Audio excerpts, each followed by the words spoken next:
Señor, te agradecemos esta noche porque nos has traído de nuevo a este lugar, porque tú eres el único merecedor de honra y gloria y por eso estamos aquí. Te suplicamos que tu Espíritu Santo pueda usarnos a todos de una y de otra manera, que yo pueda ser usado por tu Espíritu y que toda nuestra mente, nuestros corazones podamos recibir ese mensaje que viene de lo alto. Gracias, Padre, por las bendiciones que nos das. Apresura los pasos de los que aún vienen en camino y quédate con nosotros, lo rogamos en el nombre de Jesús. Amén. Siéntese, por favor.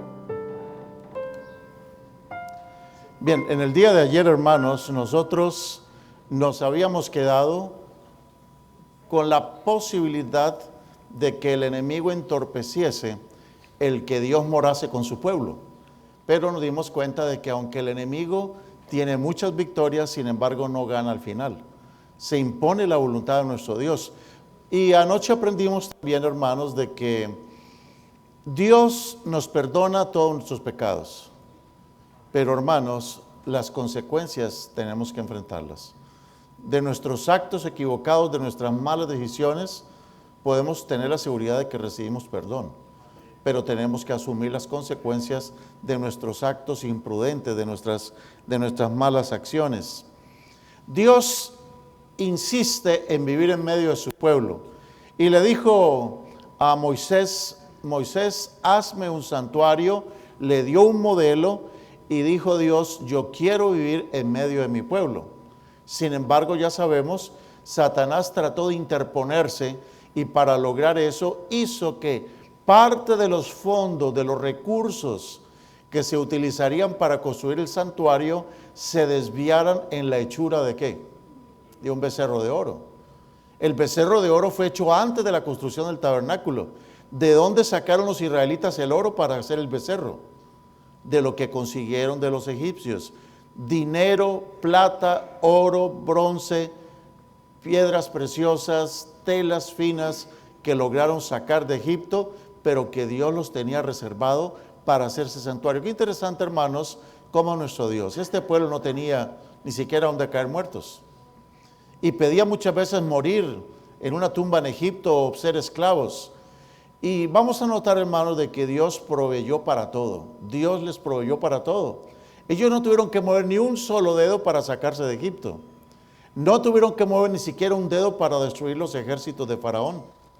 Y no tuvieron que mover ni un solo dedo para procurar el oro y la plata para construir el santuario. Satanás, sabiendo eso, pues intentó que el pueblo apostatara y que Dios desistiera de su idea de vivir en medio de su pueblo. Pero nosotros sabemos, hermanos, de que no tuvo éxito finalmente. ¿Y qué hizo Dios a través de Moisés con el becerro de oro? ¿Qué hizo? Hermanos, este era el oro como vamos a decir como 500,000 o 600,000 zarcillos de oro. Eso era mucho oro, ¿o no? Y ese oro supuestamente, ¿dónde se iba a usar? En el santuario. Pero cuando Dios vio este asunto, ese oro, ese dinero que no se consagra a Dios, sino que lo dedicamos a negocios del mundo, negocios ilícitos, Dios no puede aceptar ese dinero dentro de sus arcas. Y por eso, mis hermanos, dice la Escritura en Éxodo 32:20, que Moisés, por indicación divina, tomó el becerro que habían hecho, lo quemó en el fuego y lo molió hasta reducirlo polvo. Usted se imagina a la gente diciendo, gente como Datán y Abirán, decían, uy, pero ¿qué está haciendo con ese oro? Dice, lo molió, lo quemó, lo redujo hasta el polvo. ¿Cuánto tiempo se tomó para hacer eso? ¿Se tomó su tiempo o no? Y la gente debió haber estado reflexionando, pero no, la gente no reflexionaba. Lo redujo hasta el polvo. Y luego ese oro en polvo lo esparció sobre las aguas y se lo hizo tomar a la gente. ¿Usted se imagina tomarse un vasito de agua con oro? Pero Dios les hizo tomar el oro, porque a Dios no le sirve ese tipo de ofrenda, no sirve absolutamente para nada. Mis hermanos, a pesar de todo, quiero decirles que no todos los zarcillos se utilizaron en el becerro de oro. Hubo mujeres, hubo hombres que no participaron en esa francachela, en ese desorden, en esa apostasía. ¿Y quiénes fueron? Los levitas. Las mujeres de los levitas, sus hijas, sus hijos, ninguno puso su oro para hacer el becerro de oro. Por eso cuando Moisés preguntó, ¿y quién está de parte de Jehová? ¿Quién está de parte de Jehová? Los levitas dijeron, nosotros estamos de parte de Jehová. Nosotros no quisimos participar, no nos escucharon, pero éramos una tribu contra ¿cuántas? Contra 11 tribus. ¿Qué íbamos a hacer?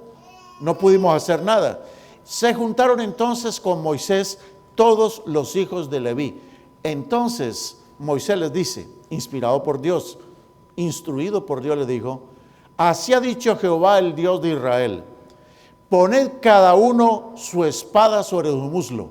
Entonces les hizo sacar las espadas que tenían y póngaselas sobre el muslo. ¿Ese es un acto de qué? En el antiguo Israel, cuando algo se ponía sobre el muslo, por ejemplo la pierna, la mano, o la ponían debajo del muslo de una persona, ese era un juramento sagradísimo. Les hace poner la espada sobre el muslo, en otras palabras los está haciendo casi que jurar de comprometerse en fidelidad a Dios. Y por eso la Escritura dice que les dijo, pasad, váyanse de puerta en puerta por el campamento y matad cada uno a su hermano, a su amigo y a su pariente. Oiga, hermanos, es solo pensar esto como que se le enchina la piel a uno. Eso da terror, ¿no? Oiga, pero ¿qué pasó con todos los hombres y todos los machos y varones que habían allí, que eran mayoría sobre los levitas? Quedaron como petrificados, no hallaban qué hacer. Y nadie movió un dedo. ¿Cómo sería el terror que había en el pueblo? Lo que inspiraba a Dios, que simplemente se dejaron matar. Fue horrible lo que pasó ese día. Todos los levitas fueron matando. Imagínense, dice la Biblia, vayan puerta por puerta, y eso suena horroroso. ¿Qué clase de Dios tenemos nosotros, hermanos? Ahora, nosotros sabemos que Dios es el autor de la vida.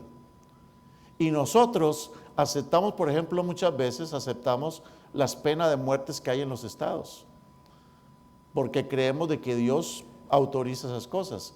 En este caso, hermanos, toda esta gente está siendo eliminada. ¿Qué hubiera pasado si no los eliminan? ¿Qué hubiera pasado? Este es un pequeño acto que estamos notando. Bueno, no tan pequeño, murieron 3,000 personas. Pero es un acto en miniatura de que Dios es un Dios misericordioso. Dios es un Dios de amor, lento para la ira. Y esa figura de lento para la ira, tal vez ustedes lo sepan, en el idioma hebreo realmente no dice lento para la ira. En el idioma hebreo dice que Dios tiene la nariz grande. Literalmente así dice en hebreo, que Dios tiene la nariz muy grande. Y de hecho los hebreos tienen las narices grandes y prominentes. Y dicen que Dios es lento para la ira, pero en el original dice, Dios tiene una nariz tan grande, pero es tan grande la nariz de Dios, que para de aquí que se le ponga roja toda la nariz se toma un tiempo. Entre más chiquita la nariz, más rápido se pone roja, ¿o no? Porque tiene menor superficie. A más grande la superficie, más se demora en poner roja. Es una expresión literaria, algo muy gráfico. Cuando dicen que Dios es lento para la ira, es que Dios es muy paciente. Dios tolera, pero dice que Dios no da por inocente al impío. Y Dios da muchas oportunidades, pero Dios finalmente ejecuta sentencia. Esto que nos parece horroroso de que los levitas vayan matando, ¿ustedes creen que por ellos querían matarlos? No, están siguiendo las instrucciones de Dios. Son instrumentos de Dios, la ira de Dios se está ejecutando sobre esta gente, y la prueba es que toda la gente se dejó matar. Ahí no se habla de que hubo una guerra civil, que lucharon unos contra otros, sino que se quedaron. ¿Qué van a hacer? Era una sentencia no de Moisés, era la sentencia divina. Y aunque el levita no lo hubiera matado, Dios lo destruye en el acto. Mis hermanos, Dios permitió que los mismos hermanos mataran a sus hermanos y a sus amigos para que en el momento en que lo estaban haciendo sintieran ellos también terror. De que eso que le estaba pasando a ellos, eso les podría pasar también a quién, a ellos mismos. De todas maneras, no deja de ser horroroso esto.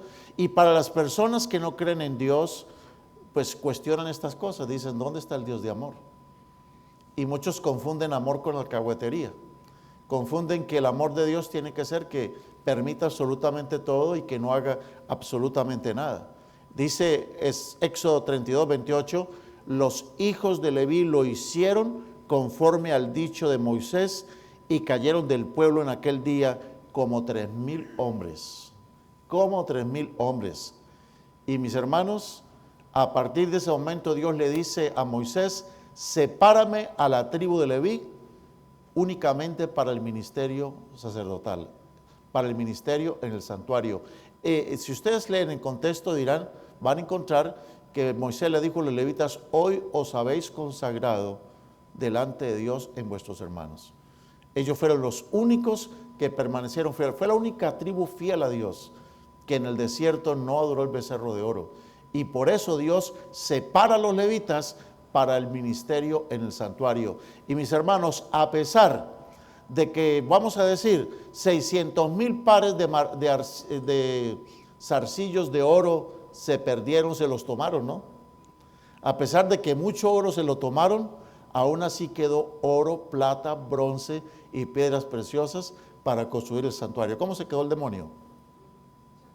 ¿Cómo estaba el demonio? ¿Estaba frustrado o no?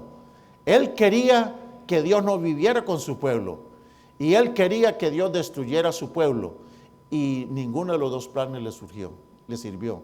Así son los planes de Satanás con nosotros incluso. Él intentará a nosotros destruirnos de alguna manera, separar a Dios de nosotros, pero Dios no va a permitir que esto ocurra porque siempre habrá gente con el espíritu de Leví en medio de su pueblo. Amén. Con el espíritu de los levitas. Y mis hermanos, llegó el momento entonces que Dios dijo, vamos a construir el tabernáculo para que yo more, para que yo viva en medio de ustedes.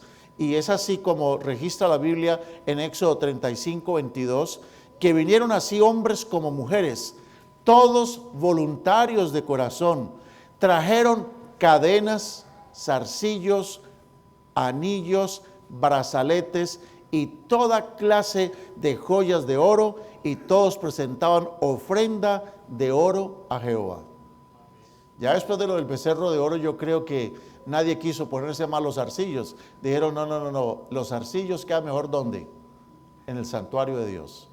Por eso si ustedes tienen por ahí zarcillos en la casa, ¿dónde están mejor los zarcillos? ¿En el templo de Dios o no? Pues claro, ¿qué hacen allí alimentando a los ladrones de pronto que los roben? Bueno, hermanos, esa era una publicidad no pagada. Pero, ¿qué estamos tratando de decir acá? Todo el pueblo trajeron, dice la Escritura, voluntarios ¿de qué?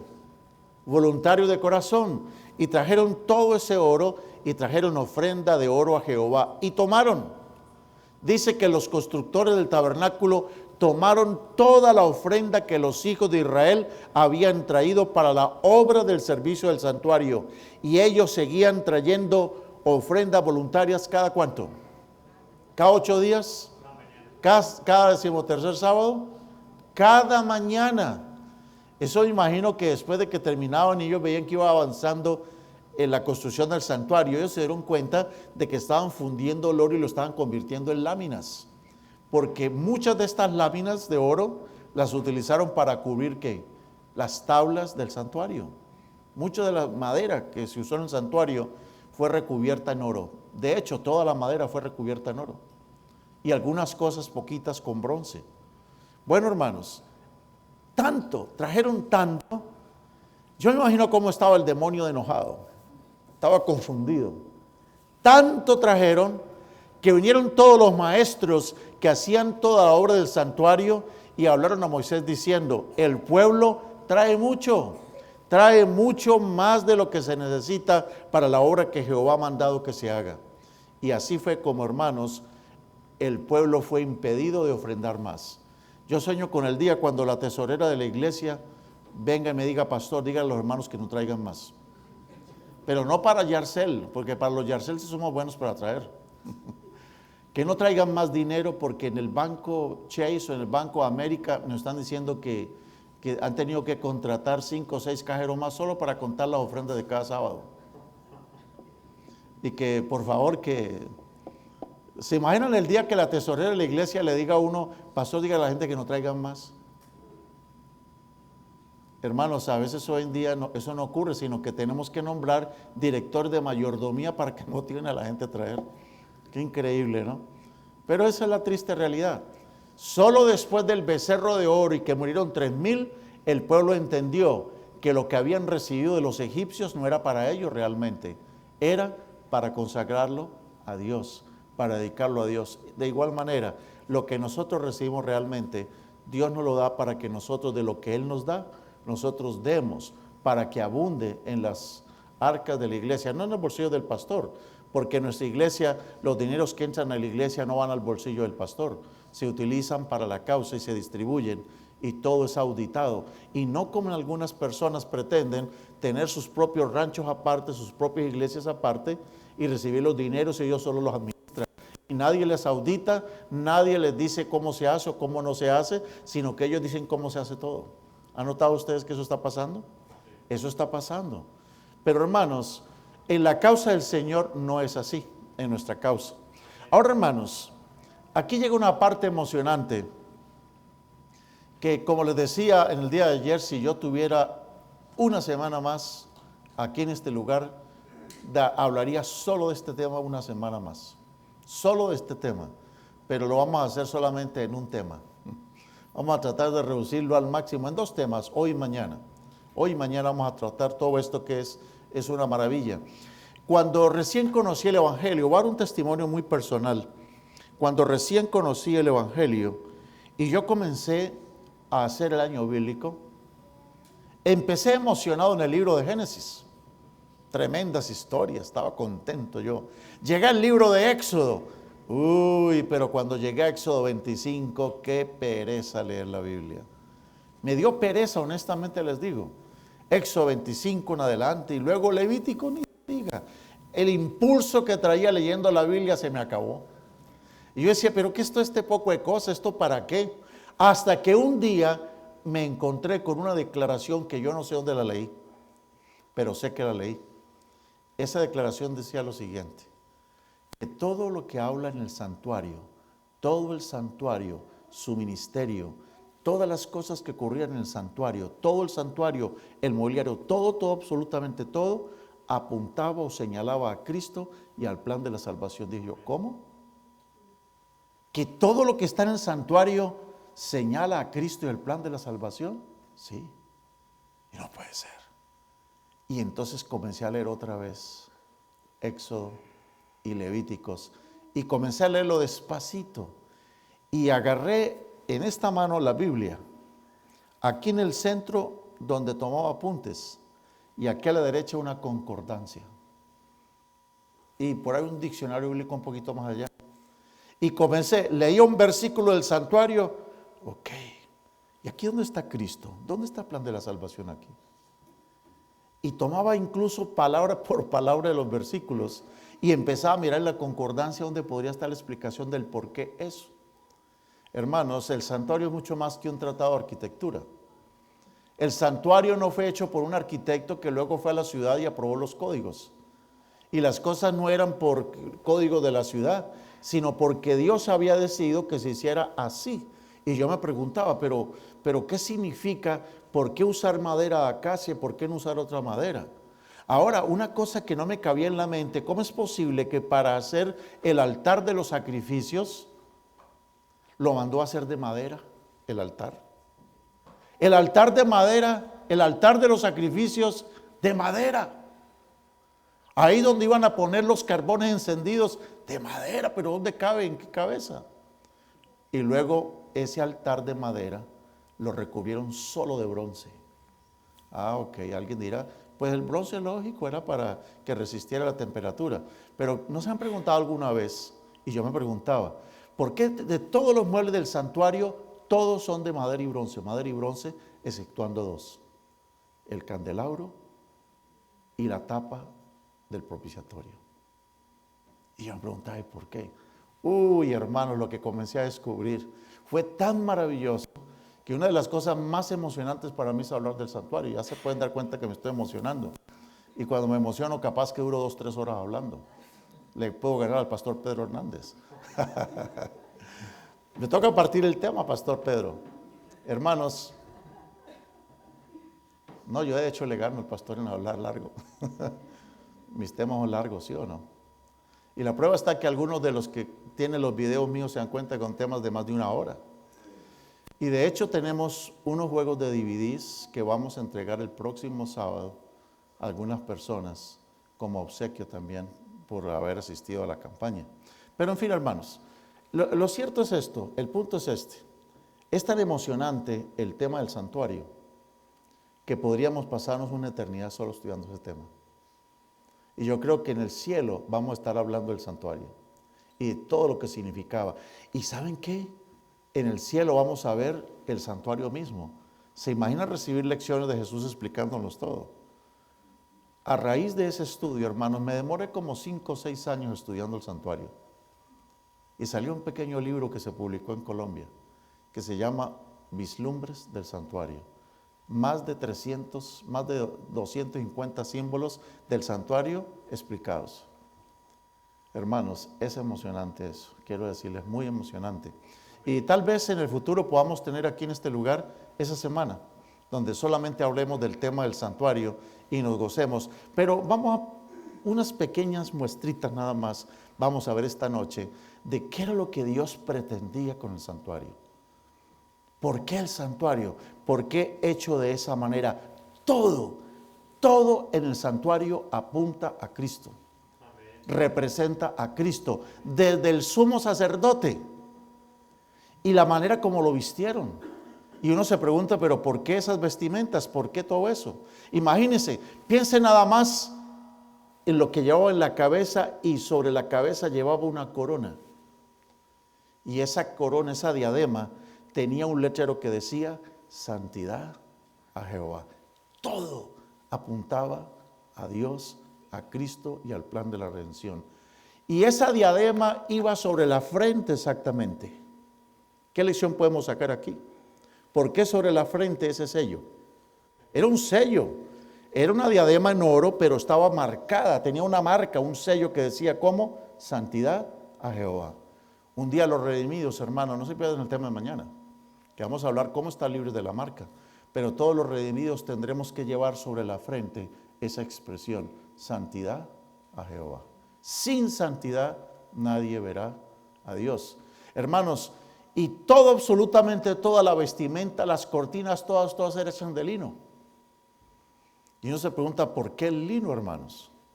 Bueno, alguien como que no entiende el significado de todo esto diría, pues lógico, en el desierto con esos calores tan impresionantes se necesitaba un tipo de fibra como es la que se saca de esa semillita, o mejor de las ramitas de los tallitos del lino, y de eso se saca una fibra especial que se vuelve una tela muy fina. Es una tela tan suave que no se pega a la piel y el calor no es soportable, el calor en los desiertos con esa tela, pero era mucho más que comodidad, hermanos. Los sacerdotes llevaban desde el tobillo hasta más arriba del ombligo unos calzoncillos de lino. Y uno se pregunta, ¿qué significa todo eso del lino?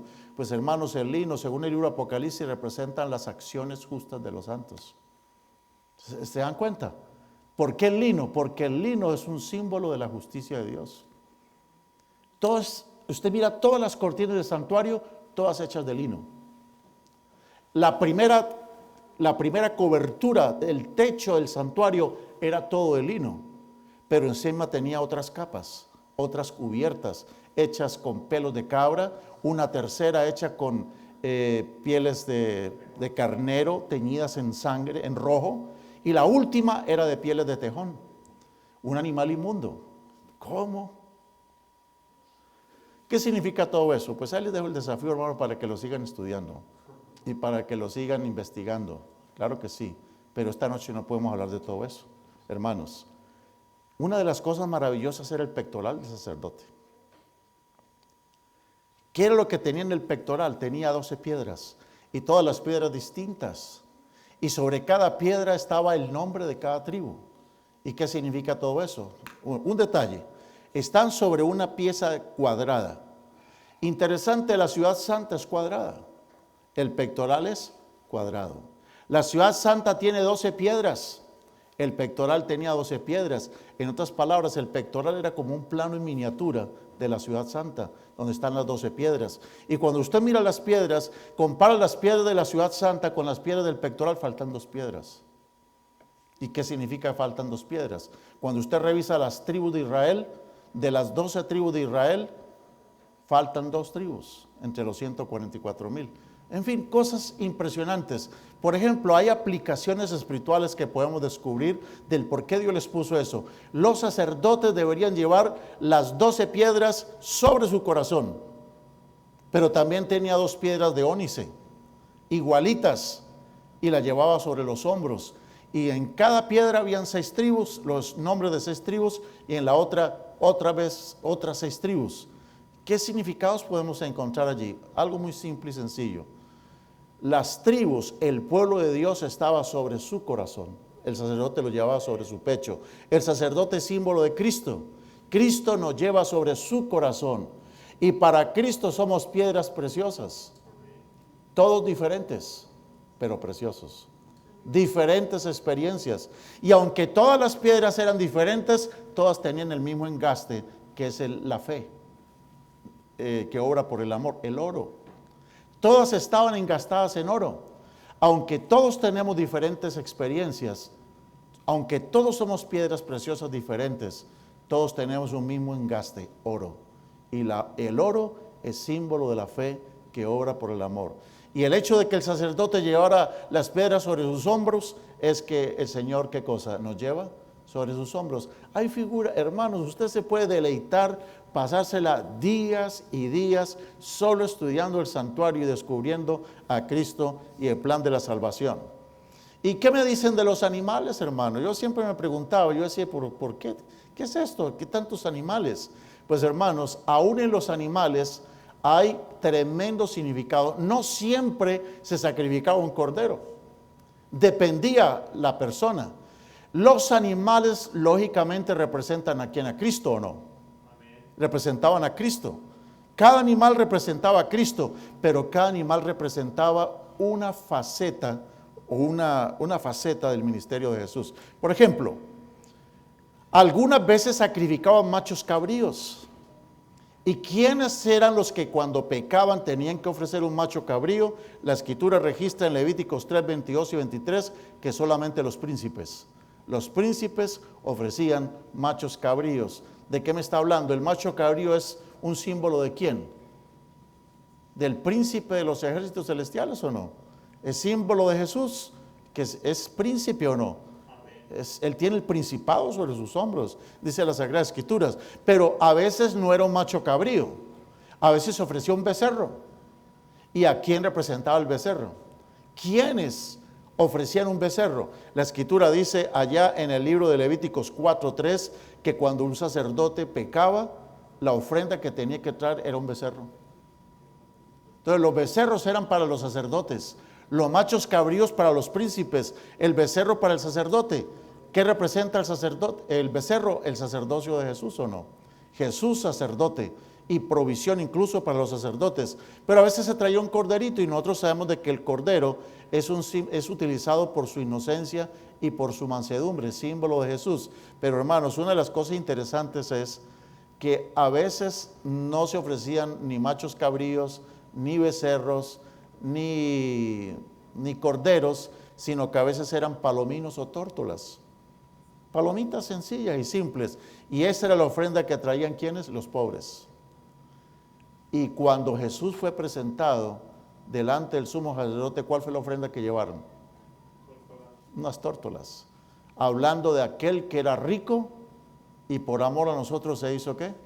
Pobre. ¿Se dan cuenta la cantidad de cosas tan hermosas que podrían hablar en el santuario? Cosas, hermanos, fuera de onda. Fuera de onda, no, fuera de toda la onda común y corriente que hay, fuera de la creencia popular, hermanos. Hermanos, en Levítico 22, 23 hay un versículo que yo me tomé un tiempo, hermanos, para entenderlo. Pero cuando lo descubrí, hermanos, me quedé extasiado. Todos los animales tenían que ser sin defecto. No podían tener un cacho roto. No podían tener magulladuras. no podían tener las patas quebradas, no le podía faltar un ojo, ni una oreja. Los animales tenían que ser, ¿qué? Perfectos, sin defecto. Y eso es un símbolo ¿de quién? De Jesús, perfecto, sin pecado, sin mancha. Pero había una excepción, hermanos.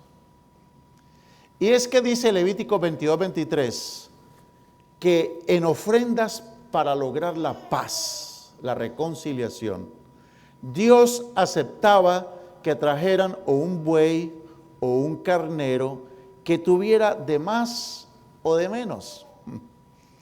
Y dice, podrás ofrecerlo por ofrenda voluntaria, pero en pago de voto no será acepto. Ofrenda voluntaria para la paz. Aceptaban un animalito que tuviera un poquito de más o un poquito de menos. ¿Qué es eso? Es más claro en el idioma original. En el idioma original dice, pueden traer un corderito que tenga una pata más larga que la otra o una pata más cortita. Pero cuando lo revisaban no estaba ni magullado, ni quebrado, ni tuerto, ni con defectos. Lo único era que tenía una patita un poquito más larguita que la otra. O sea, el animalito andaba así, ¿no? Así andaba el animalito. Lo aceptaban como parte del sacrificio. Y yo me preguntaba, ¿cómo puede ser un animalito que tenía un poquito de más o un poquito de menos ser un símbolo de Jesucristo, hermanos? ¿Saben que sí? ¿Saben que sí? ¿Y cómo sabemos que sí? Por lo siguiente, hermanos. Dice las Sagradas Escrituras de que el primer Adán se llamó un alma viviente, pero el postrer Adán un espíritu ¿qué? Vivificante. Nosotros sabemos que Adán, el primer Adán es Adán, lógico, el padre de toda la raza humana. Pero a Jesús se le conoce en la Biblia como el postrer Adán, como el segundo Adán. ¿Qué significa eso? Hermanos, es muy significativo, demasiado significativo. Cristo vino a la tierra para hacerse no como Carlos Quintana, sino como Adán. Cristo vino a pelear la batalla donde Adán la perdió. Adán perdió la batalla y Cristo viene en las condiciones de Adán, pero en todas iguales condiciones. ¿Qué dicen? Dígame, ¿cuáles dos seres humanos, 100% humanos, son los únicos que han sido engendrados por Dios? Engendrados del Espíritu. A ver, ¿quiénes? Adán y Jesús. Cuando Dios fue a hacer a Adán, Dios no tomó esperma de hombre con óvulo de mujer para hacerlo. Claro que no, ¿sí o no? No, tomó solamente tierra y toma la tierra que viene a ser como el óvulo de la mujer. ¿Y qué hace Dios? Sopla y llegó a ser un alma viviente. Cuando Dios fue a engendrar a Jesús, ¿qué hizo? Tomó polvo de la tierra, María. ¿Y qué hizo Dios? Le sopló su espíritu. Y Cristo llegó a ser un espíritu, ¿qué? Un alma, un espíritu, ¿qué? Vivificante. Ambos son engendrados parecidos. Adán y Cristo. Cristo es el postrer Adán. Adán perdió la batalla con Satanás y Cristo vino a retomar la batalla donde la perdió Adán. Por eso es que Cristo, aunque es hombre 100%, no es como cualquiera de nosotros. Porque todos los que estamos aquí somos hijos de ¿qué? De tierra y tierra, ¿o no? Somos hijos de carne 100%. Y por eso la Biblia dice que carne no hereda al cielo. La única manera en que ustedes y yo podemos ir al cielo es que nazcamos otra vez. Por eso el bautismo es tan importante. Nacer otra vez y que nazcamos de agua, pero también de ¿qué? Cuando una persona se bautiza, es como si Dios tomara otra vez en agua, vuelve a tomar el barro, nos vuelve a hacer, y saliendo del bautismo se espera que Dios nos haga ¿qué?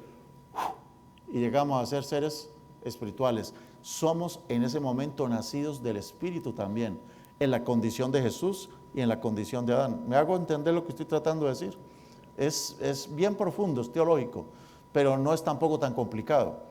La única manera, hermanos, en que podemos entrar al cielo es que también llegamos a ser nacidos del Espíritu, como lo fueron Jesús y como lo fue ¿quién? Adán. Entonces, al venir Cristo, Cristo vino en la misma condición de Adán. ¿En qué sentido? en que Cristo no fue concebido como Adán, del polvo nada más, sino que fue, ¿qué cosa? Materia, más el soplo del Espíritu Santo. ¿Me hago entender o no? ¿Me están siguiendo? En ese sentido, por eso es que Cristo es el postrer Adán, porque Él fue engendrado de la manera como Adán fue engendrado. Polvo más ¿qué? Espíritu de Dios. Cristo, polvo, la mujer, Espíritu de Dios. Entonces Adán y Cristo son de la misma naturaleza, engendrados del Espíritu, pero hombres o no. ¿Son hombres o no son hombres? Adán es hombre 100%, aunque no nació de una mujer. No nació de una mujer, pero es un hombre 100%. Y Cristo lo mismo. Ahora, ¿cuál es la diferencia entre Adán y Cristo? Que cuando Adán salió de la mano de Dios, todo era ¿qué? Bueno en gran manera. ¿La tierra era buena? Buena en gran manera. Todo era bueno en gran manera. Cuando Cristo fue engendrado por Dios, ¿era todo bueno en gran manera? La humanidad, ¿cuántos años llevaba de debilitamiento? 4.000 años de debilidad tenía la raza humana. ¿Ustedes creen que la capacidad orgánica de los hombres en tiempo de Jesús era igual a la capacidad orgánica de tiempo de Adán? ¿Creen que tenía la misma estatura? Imagina, Adán así altote y Cristo más bajito, ¿o no? O sea, había diferencia entre ellos. ¿Jesús tenía de más que Adán o tenía de menos que Adán? Entonces entendemos por qué se aceptaban animalitos que tuvieran un poco de menos. Ese animalito era perfecto, pero tenía algo de menos. ¿Qué era lo que tenía de menos Jesús? ¿Qué tenía Jesús de menos? Pero vamos a ver qué dice la Biblia. Dice Hebreos 5:7, Cristo en los días de su carne, ofreciendo ruegos y súplicas con gran clamor y lágrimas al que lo podía librar de la muerte, fue oído a causa de su temor reverente. Hasta aquí no veo debilidad en Cristo, pero miren la hora por acá. Dice Hebreos 5:8, y aunque era el Hijo, aunque fue engendrado del polvo de la mujer, y aunque Dios le sopló el Espíritu, sin embargo, aprendió la obediencia. ¿Tuvo Jesús que aprender o no? Aprendió la obediencia. Muchos creen que el niño ya cuando nació ya salió todo aprendido. No, él tuvo que hacerse ignorante como un bebé y crecer. Tuvo que crecer. Y habiendo sido, ¿cómo? Perfeccionado. Perfeccionado no quiere decir que sea imperfecto. Vamos a decir, un pedazo de diamante en bruto, ¿tiene mucho valor o no? Pero habrá que perfeccionar ese diamante en bruto o no. ¿Qué es lo que hay que quitarle? Hay que pulirlo, ¿cierto? Pasarle el esmeril hasta que el diamante refleja perfectamente todo el haz de la luz solar. Bueno, Cristo Jesús fue perfeccionado, no porque Él fuera imperfecto, sino que tenía una naturaleza humana debilitada por 4.000 años de pecado y tenía desventajas en comparación con Adán. Sin embargo, hermanos, Cristo, a pesar de sus desventajas, venció o no. Fue tentado en todo, pero fue como sin pecado. O sea, tenía un poquito de menos tenía Jesús, pero fue sin pecado. O sea, era como el cordero, como el becerro, sin mancha, aunque tenía la patita más corta, pero era como sin mancha, sin defecto, sin nada quebrado, ningún hueso quebrado. A Jesús nunca le quebraron un hueso en la cruz. Y ahí se cumplió la Sagrada Escritura. ¿Me estoy haciendo entender lo que quiero decir, hermanos? Hermanos, es maravilloso. Todo el santuario, hermanos, todo el santuario maravilloso nos habla del ministerio de Cristo. Miren, el atrio, todo el atrio donde estaba el altar de incienso, el lavacro, y en el interior de la tienda de Dios, ahí se encontraban la mesa de los panes de proposición, estaba el altar del incienso, estaba el candelabro. Todo eso apunta a Cristo, hermanos, todo. Y lo que estaba detrás del velo en el segundo apartamento, porque la tienda de Dios tenía 2 habitaciones. En la primera habitación tenía 3 muebles: el candelabro, una mesa con 12 panes y un altar de incienso. Luego había un velo, y detrás del velo estaba el lugar santísimo, y ahí estaba el arca del pacto con las tablas de piedra, la vara de Aarón que reverdeció una copa con maná, y encima una tapa de oro macizo con 2 querubines. Todo eso, hermanos, nos habla ¿de quién? De Cristo Jesús. Miren ustedes, hermanos, desde la entrada del santuario, todo lo que se podía ver, que la gente podía ver, representa el ministerio terrenal de Jesús. ¿Qué cosas del santuario eran visibles al pueblo? ¿Qué cosas eran visibles? ¿La entrada o no? ¿La entrada era visible o no? Todo el mundo podía ver la entrada. Esa puerta de acceso al santuario representa a Cristo, porque Él dijo, yo soy la puerta, y la puerta de las ovejas. ¿Por dónde entraban las ovejas que iban a ser sacrificadas? Pues por la puerta del santuario, y Cristo dijo, yo soy la puerta de las ovejas. Todo, hermano, hasta la puerta representaba a Cristo, hermanos. Y miren ustedes, nos habla de la encarnación de Cristo. Luego tenemos el lavacro. El lavacro está justo antes de entrar al lugar santo. El lavacro habla del bautismo de Jesús. Estoy tratando de ir rápido. Y el altar de sacrificios, que era de madera recubierto en bronce, nos habla de la muerte de Cristo en la cruz. ¿Esas cosas fueron visibles o no? Todo el mundo lo vio. Pero cuando el sacerdote se metía por la puerta al lugar santo, eso ya comienza a hablarnos de otro ministerio. Nos habla del ministerio celestial, que es lo que Cristo comenzó a hacer y allá adentro que nadie podía ver. Igual nosotros no podemos ver lo que Él está haciendo. No podemos ver lo que Él está haciendo. Pero eso nos habla del ministerio sacerdotal de Cristo. ¿Cuándo comenzó el ministerio de Cristo como sacerdote? Cuando ascendió a los cielos. Pero un día el sacerdote sale de ese santuario. Y ese día cuando Él salga no es otra cosa sino su segunda venida. ¿Y cuándo va a ser? Pues nosotros no sabemos cuándo va a ser. Pero en fin, hermanos, hace casi 2000 años Jesucristo ascendió a los cielos. Comenzó su ministerio dentro del santuario. ¿Qué ha estado haciendo Cristo por 2000 años? ¿Qué ha estado haciendo? Pues, hermano, voy a tratar de decirle lo más cortito que yo pueda. ¿Solo interceder? No, mucho más que eso.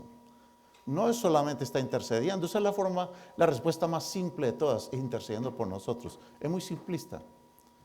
Es muy localista, muy humana, pues. Él está haciendo mucho más que eso. Si nosotros nos damos cuenta, Jesús dijo un día en San Juan 14:1, Él dijo, mire, yo me voy a ir, pero no se turben, no se angustien en su corazón. Crean en Dios y crean también en mí. Dijo a sus discípulos, en la casa de mi Padre muchas moradas hay. Si así no fuera, yo os lo hubiera dicho. Y dijo, me voy pues, momento subrayar, ¿a qué? A preparar lugar para vosotros. ¿Saben de qué lugar está hablando Él? No se pierdan el tema mañana. Voy a preparar lugar para vosotros. Y dice luego, y si me fuere, y va por segunda vez diciendo lo mismo, y os prepararé el lugar. En 2 versículos nos dijo la misma frase, preparar lugar, preparar lugar. O sea que Cristo está diciendo, abran el ojo, dense cuenta, entiendan qué significa preparar el lugar. ¿Será que Cristo se va a poner el Shiroc al cielo, a la ciudad de Dios? ¿O se va a ponerle cerámica, cambiarle la cerámica? ¿Qué dicen? ¿Será que Cristo va a ponerle más insulation a las paredes de la ciudad santa? Entonces, ¿por qué dijo, me voy a preparar el lugar? Y digo, y cuando termine de preparar ese lugar, vendré otra vez. Y dice además, y os tomaré a mí mismo, para que donde yo estoy, vosotros también estéis. Bien, hermanos, para ir resumiendo, todo el santuario que Dios puso en la tierra era para ejemplificarnos a nosotros lo que Cristo hizo en la tierra como sacerdote y lo que Cristo va a hacer en el reino de los cielos o está haciendo desde que ascendió. Todo comenzaba, hermanos, desde que el sacerdote sacrificaba al cordero. Ahí está, desde la misma puerta donde sacrifican al cordero, vemos a Cristo siendo sacrificado por nosotros. Y la Biblia dice de que Cristo ahora, ¿dónde está? No entró en el santuario hecho por manos de hombre, sino que Cristo entró en un santuario hecho por manos de ¿quién? Por Dios. Cristo entró en el cielo mismo para presentarse ahora ante Dios. ¿Qué ha estado haciendo Cristo por los últimos 2000 años? Hermanos, Cristo en los últimos 2 años ha estado haciendo por lo menos 5 cosas. Número 1, lo que los sacerdotes hacían dentro de ese lugar. Todo lo que los sacerdotes hacían, tomemos nota. Porque las cosas que se escribieron antes, para nuestra enseñanza se escribieron. ¿Qué hacía el sacerdote en el lugar santo? Lo mismo que Cristo haría desde el momento en que ascendiera a los cielos. ¿Qué cosa el sacerdote? Número uno, él tenía que garantizar que nunca faltara la luz. Debería mantener todo el tiempo encendidas las lámparas del candelabro. Las lámparas del candelabro. Pues hermanos, es lo que Cristo ha hecho desde que ascendió a los cielos. Él dijo, yo soy la luz del mundo. Y el que me sigue no andará en tinieblas. Gracias a que Cristo ya entró a los cielos, tenemos garantizada luz y suficiente luz para nosotros hoy en día. Gracias a Cristo tenemos luz, no andamos en tinieblas, sino que tenemos la luz de la vida eterna. La segunda, y gracias a eso, no solamente Cristo es luz, Cristo en el lugar santo garantiza para nosotros en que nosotros también debemos ser luz para todo el mundo. Y por eso es que Daniel 12 dice que los entendidos van a resplandecer con el resplandor del firmamento. Y los que enseñan la justicia a la multitud van a brillar como las estrellas a perpetua eternidad. Nosotros también somos luz. Y Cristo se ha encargado de que la luz del candelabro brille en el candelabro de tu corazón. Eso se ha encargado Él. Él quiere que seamos luz. ¿Qué era lo segundo que el sacerdote hacía allí? Todos los días estaba pendiente de que no fuera a faltar el aceite, porque sin el aceite no había luz. ¿Qué estaba haciendo Cristo desde que ascendió a los cielos? Bueno, Él está garantizando que no nos falte aceite en la lámpara, porque todos tenemos una lámpara, ¿o no? Y Él está asegurándonos y asegurándose que no nos falte el aceite. Él dijo, mas si me fuere, les voy a enviar ¿a quién?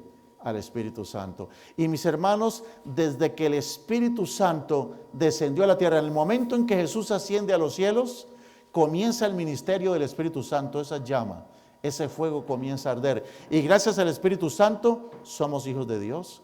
Gracias al Espíritu Santo podemos vencer todas las debilidades, como lo estudiamos en un tema anterior. Gracias al Espíritu Santo nuestro carácter es transformado. Gracias al Espíritu Santo recibimos el sello de Dios, no se pierdan el tema mañana. Gracias al Espíritu Santo tenemos herencia eterna. ¿Ha cumplido Jesús su palabra o no? Por eso la próxima vez que nos pregunten, ¿y qué ha estado haciendo Cristo por los últimos 2000 años? No digamos solamente intercediendo, porque es mucho más. ¿O no? Es mucho más, porque lo que hacía el sumo sacerdote es símbolo de lo que Jesús está haciendo ahora. Otra cosa que el sacerdote hacía todas las semanas, semana tras semana, que decía el sacerdote, renovaba el pan de la mesa. Había una mesa y sobre la mesa había 12 panes y cada pan tenía incienso y cada pan representaba una tribu de Israel. Cada semana el sacerdote renovaba el pan. ¿Qué significa eso? Jesús dijo, hermanos, que Él es el pan vivo, ¿o no? Ese pan en el lugar santo representa a Cristo, que es el pan vivo que descendió del cielo, y aquel que coma de este pan vivirá para siempre. Pero también Cristo en el cielo nos garantiza que semana tras semana se renueve su pan, que el pan de su palabra no haga remojo, sino que siempre esté fresco. Podemos estudiar un versículo de la Biblia cada sábado, el mismo versículo, y siempre encontramos cosas nuevas, ¿o no?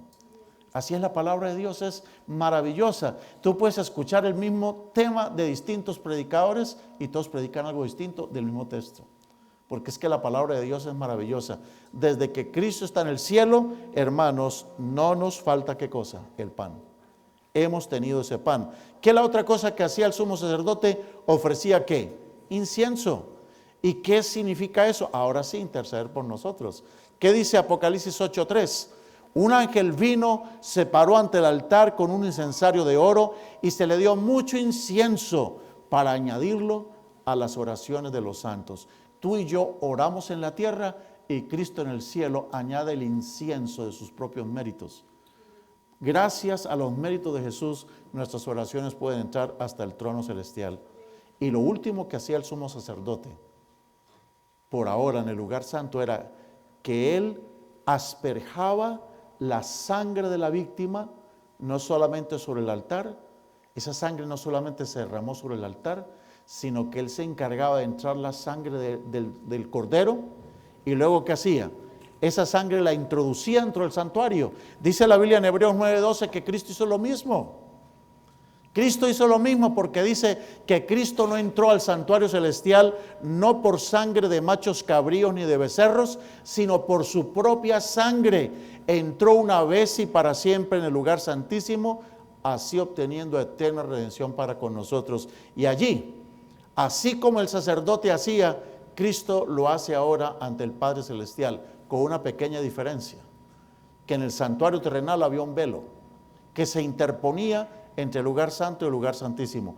Cuando el sacerdote se paraba frente a ese velo, el sacerdote ¡shua!, arrojaba la sangre del animal que era sacrificado, en nombre del sacerdote o en nombre de un príncipe o en nombre del ángel del pueblo. En todo caso, toda persona que pecaba, la sangre del animal sustituto era introducida al lugar santísimo, al lugar santo, y el sacerdote arrojaba la sangre sobre Dios que estaba en el lugar santísimo. Si no hubiera existido el velo, ¿a quién le cae la sangre? Al arca. O sea que el velo se interpuso entre el pecador y Dios. El velo es símbolo de Jesús, hermanos. El velo de su propia carne. Y allí se acercaba el pastor Quintana o el pastor Pedro Hernández, cualquiera de nosotros, y confesaba nuestros pecados. ¿Qué hacía el sumo sacerdote? Introducía la sangre y ¿qué? ¡Shua!, la tiraba allá. Y ahí se iba manchando eso. Y luego llegaba la esposa del pastor Quintana, la esposa del pastor Hernández, confesaban sus pecados que habían cometido, sacrificaban el animalito y allá iba. ¡Shua! Salió esta más negrita, ¿no? Y luego se acercaba el primer anciano de la iglesia, o los ancianos con sus esposas, confesaban sus pecados y todos tiraban la sangre allá y caía sobre el velo. Todo un año cayendo esa sangre, hermanos. ¿Se imagina el olor que agarraba el velo? De sangre seca, se podría. Por eso el incienso también dentro del lugar santo, para por lo menos disimular un poco el mal olor de la sangre podrida. Mis hermanos, eso hacía el sumo sacerdote todos los días. Pero hermanos, esa obra no iba para siempre. Había un día en el año en que había algo distinto que se hacía. Y es que en ese único día del año el sacerdote entraba y preparaba el lugar santo. Y preparaba el lugar santísimo. ¿Qué era lo que hacía? Eso es lo que vamos a estudiar mañana. Mañana vamos, hermanos, a estudiar eso. Solamente los devolvemos para la casa con este pensamiento. Cristo dijo, no se turbe vuestro corazón. ¿Creéis en Dios? Creed también en mí. En la casa de mi Padre muchas moradas hay. ¿Me voy pues a qué? A preparar el lugar. ¿Qué está preparando, hermanos? Y dijo, y si me fuere, y os prepararé el lugar. Seré, van 2 veces que lo dice. Cuando termine de preparar ese lugar, vendré otra vez. Entonces la pregunta del $500,000, ¿de qué depende de que Cristo vuelva a la tierra? ¿De que nosotros prediquemos el evangelio? ¿O de que Él termine de preparar el lugar? De que Él termine de preparar el lugar. ¿Y ustedes creen que se va a quedar todo el tiempo preparando el lugar? ¿O habrá un día en que Él dice, consumado es? Un día Cristo va a decir, se acabó, consumado es, terminé mi trabajo. Y entonces se quita su vestido de sacerdote y se pone las vestiduras de rey y vuelve a la tierra sin nada que ver con el pecado. Por eso, hermanos, estando Cristo en este momento ofreciéndonos su luz, proveyéndonos el aceite, renovándonos el pan semanalmente, añadiendo sus méritos a nuestras oraciones, intercediendo por nosotros, presentando su sangre en nuestro favor. Hermanos, ¿qué tenemos que estar haciendo nosotros aquí? ¿Qué tenemos que hacer nosotros hoy? ¿Cuál debería ser nuestra actitud? ¿Cuál creen que debería ser nuestra actitud? No solamente permitir que Cristo haga su obra en el santuario celestial, sino que Él también haga su obra en el santuario que tenemos aquí, en este santuario, aquí, en este santuario. Que Él haga su obra, así como mantenía las lámparas encendidas allá, que la mantenga encendida ¿dónde? Aquí. Así como Él mantenía el aceite que fluyera, necesitamos que no solamente lo mantenga allá, sino que por nosotros fluya el aceite del Espíritu y así podamos dar luz. Necesitamos que ese pan que Él renueva semanalmente se renueve en nuestros corazones semana tras semana. Y necesitamos, como los santos, orar mucho para que Cristo añada el incienso de su justicia a nuestras oraciones. Yo quiero hacer un llamado de reconsagración a todos los hermanos de la iglesia y a nuestros amigos, hermanos que también nos acompañan hoy. Si ustedes quieren venir acá al frente para una oración de reconsagración, para decirle al Señor, Señor, que tu llama no se apague, sino se avive en mí. Aquí, Señor, en mi corazón hay un candelabro para ti, avívalo con tu fuego. Dame tu aceite, Señor, renueva el pan en mi vida. Señor, añade tus méritos a mis oraciones. Si alguien quiere hacer eso, ofrece tu sangre por mí y, Señor, me reconsagro a ti. Si alguien quiere reconsagrarse a Dios, le invito para que pase al frente. En acción de reconsagración, yo mismo estoy dando un paso al frente para reconsagrarme a Dios. Señor, te damos gracias por esas hermosas promesas que tienes en tu palabra.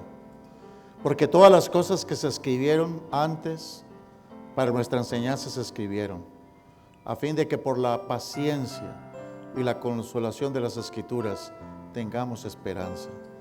Pero no solamente eso, Padre, entró al cielo mismo con su propia sangre y la ofrece en nuestro favor en la patria celestial.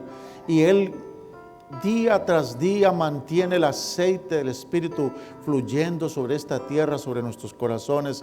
Ayúdanos a tener la lámpara prendida, ayúdanos a mantener, Señor, los conductos limpios para que fluya el aceite sin ninguna torpeza, sin ningún problema, de que pueda siempre el aceite de tu Espíritu brillar en nuestros corazones. Gracias, Señor, por tus méritos, porque los añades como incienso a nuestras oraciones. Y aquel día, Señor, cuando termines tu obra de interceder y te cambies tus vestiduras sacerdotales y te ponga tus vestiduras reales para regresar a la tierra, cuando termines de preparar ese lugar, que vuelvas por nosotros y que estemos listos para irnos contigo. Llévanos con bien a casa con tu bendición que dice: Jehová te bendiga y te guarde. Jehová haga resplandecer su rostro sobre ti y tenga de ti misericordia. Jehová alce a ti su rostro y ponga en ti paz. Amén.